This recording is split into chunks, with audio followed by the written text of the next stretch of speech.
Hello अनि welcome to football टकमा match day 25 चाहिँ एकदमै रमाइलो भएको छ।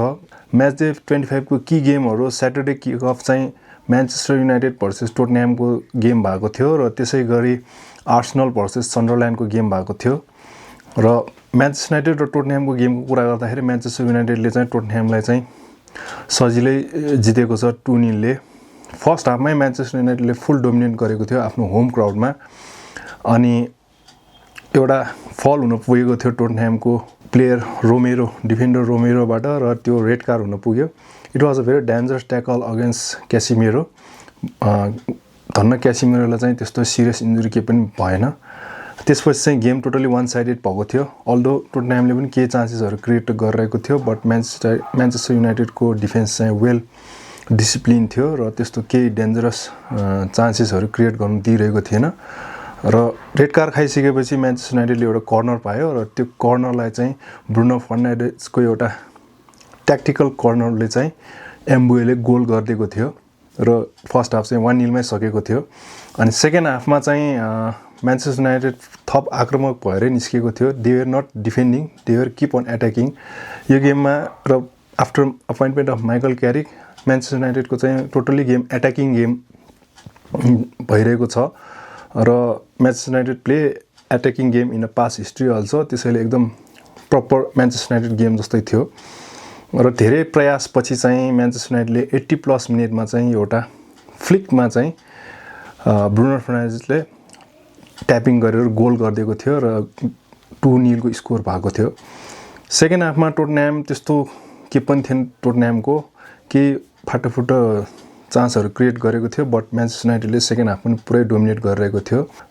गेम चाहिँ 2-0 मै सकिएको थियो र यसरी चाहिँ म्यान्चेस्टर युनाइटेडले ब्याक टु ब्याक 4वटा गेम जितेको छ र all of the 4 game is a tough game. अब म्यान्चेस्टर युनाइटेडको अवे गेमहरू सुरु हुनेवाला छ र let's see how Manchester United deal with this away game.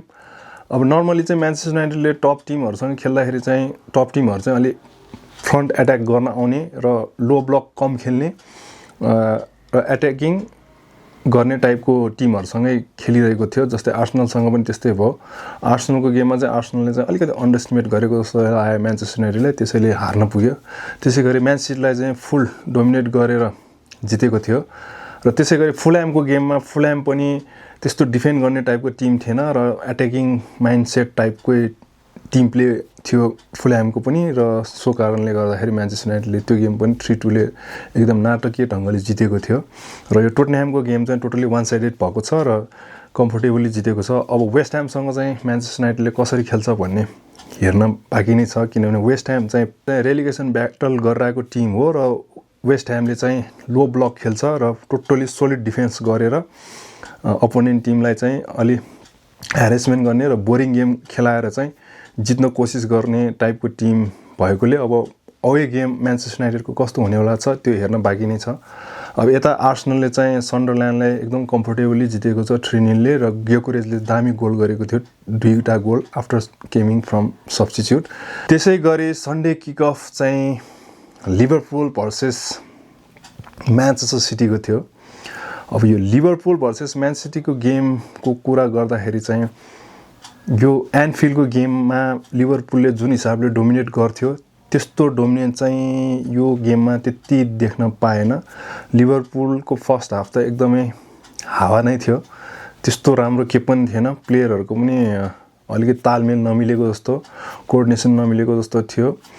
इकिटिकेले पनि धेरै चान्सेसहरू मिस गरेको थियो र साला पनि आफ्नो फुल फर्ममा थिएन जस्तो लाग्यो। अनि यता म्यान सिटीले चाहिँ धेरै चान्सेसहरू क्रिएट गरिरहेको थियो र गेम चाहिँ अलिकति एकदम बोरिङ भइरहेको थियो फर्स्ट हाफ।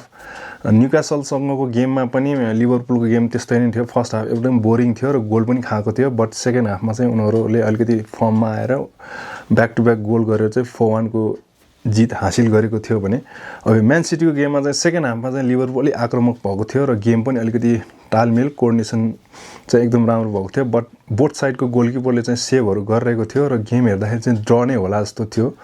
तर गेमको टर्निङ पोइन्ट चाहिँ आफ्टर 80 मिनेटमा आएको थियो र 80 मिनेटमा लिभरपुलले एउटा फ्री किक पाउँछ र त्यो फ्री किकलाई चाहिँ सोबोस्लाईले दामी ब्याङ्गर गोल गरिदिन्छ from a free kick. Similar to one with Arsenal. अनि यो गोल चाहिँ अब गोल अफ द सिजनमै पर्छ होला र यो गोल पछि चाहिँ लिभरपुल अलिकति एकदमै स्क्याटर्ड ओपन भए जस्तो थियो र म्यान सिटीले चाहिँ एकदमै थप प्रेस गरिरहेको थियो र डिबक्समा धेरै क्रसहरू निकालिरहेको थियो र लिभरपुल चाहिँ अलिकति हतारिएको जस्तो अलिकति पोजिसनहरू बिगारिरहेको थियो र नभन्दै एउटा flick pass from Haaland it was converted by Bernardo Silva र बर्नार्डो सिल्भा खास अफसाइड हुन्थ्यो तर सोबोस्लाईको कारणले त्यो अफसाइड भएन र त्यो गोल भएको थियो र 1-1 को स्कोर भएको थियो। अब गेम हेर्दाखेरि ड्रमै सकिनेवाला जस्तो थियो बट म्यान सिटीले चाहिँ यो गेममा एकदमै आफ्नो फुल डेडिकेसन देखाएको थियो र बक्समा चाहिँ धेरै पासहरू क्रसहरू निकालिरहेको थियो र एउटा यस्तो फ्लिक पास निकालिदियो म्यान सिटीको प्लेयरले र त्यो चाहिँ एलिसनले त्यो फ्लिक पासलाई चाहिँ डिफेन्ड गर्न खोज्दा चाहिँ त्यहाँ डी एरियामा फल गर्न पुग्यो र पेनाल्टी डिक्लेयर भयो अनि त्यो पेनाल्टीलाई चाहिँ हालान्डले स्कोर गरेर चाहिँ गेम चाहिँ 2-1 गरिदिएको थियो र एट द इन्ड गेम चाहिँ 2-1 मै सकिएको थियो।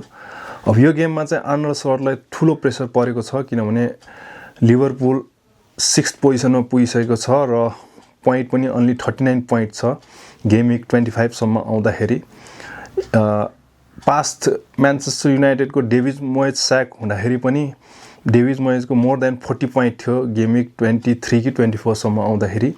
त्यसैले एन्ड्रे स्लटको यो सिजनमा चाहिँ लिभरपुलको पर्फर्मेन्स त्यति राम्रो भइरहेको छैन र विनिङ पोजिसनबाट धेरै पोइन्टहरू ड्रप गरेको छ र अबको गेमहरू अब धेरै गेम पनि छैन र यो गेमहरू सबै जितेन भने लिभरपुल टप 4 मा आउन पनि गाह्रो हुने जस्तो देखिन्छ र अब नेक्स्ट म्यानेजर स्याक हुनेमा चाहिँ एन्ड्रे स्लट हुन्छ भन्नेमा चाहिँ फरक नपर्ला कि जस्तो लागिरहेको छ र लिभरपुलमा धेरै प्लेयरहरू एकदम आफ्नो टाइमको इन्डियनतिर आइसकेको जस्तो लाग्छ मलाई, जस्तै मोहम्मद साला, भ्यान डाइक, त्यसै गरी एन्डी रबिसन जस्ता प्लेयरहरू चाहिँ रिप्लेस गर्नुपर्ने जस्तो भइसकेको छ लिभरपुलमा र लिभरपुल एन्फिल्डमा म्यानचेस्टर सिटीसँग हार्नु पुगेको छ र म्यान सिटीले we have conquered at Anfield भनेर पोस्ट पनि गरेको छ र बोथ होम र अवे गेम म्यान सिटीले जितिदिएको छ लिभरपुललाई which is very disappointing for all Liverpool fan जस्तो लाग्छ। अब लिभरपुल फ्यानलाई के लाग्छ प्लिज कमेन्ट डाउन बिलो। अब यो गेमको कारणले आर्सेनलले 9 पोइन्ट लिड लिने एउटा ठुलो मौका चाहिँ गुमाएको छ बट आर्सेनल डोन्ट केयर किनभने आर्सेनलले आफ्नो गेम आफूले जितेरै यो टाइटल जित्छ भन्ने मलाई पूर्ण विश्वास छ। So good luck to Arsenal. अनि त्यसै गरी अर्को गेममा एस्टन भिल्लाले पनि ड्र खेलेको छ, चेल्सीले पनि आफ्नो गेम जितेको छ अगेन्स्ट वुल्फ बाई 3-1 र ओभरअल हेर्ने हो भने चाहिँ म्याच डे 25 मा चाहिँ म्यानचेस्टर सिटीले चाहिँ 6 पोइन्टको ग्याप मेन्टेनै गरेको छ र युनाइटेडले पनि आफ्नो 4th प्लेसलाई सिक्योर गरेको छ। अब लेट्स होप फर्दर गेममा चाहिँ अब यो टाइटल रेस, किनभने टाइटल रेसलाई चाहिँ जीवितै राखेको छ म्यानचेस्टर सिटीले after the statement win against Liverpool भने यता 4th प्लेसको लागि चाहिँ अब म्यानचेस्टर युनाइटेड, चेल्सी र लिभरपुल त्यसै गरी एस्टन भिल्लाको टक्कर हुने जस्तो देखिन्छ र म्याच डे 38 सम्म पनि प्रिमियर लिगको गेमहरू चाहिँ एकदमै एक्साइटिङ हुने जस्तो देखिन्छ। So let's enjoy premier league. Thank you.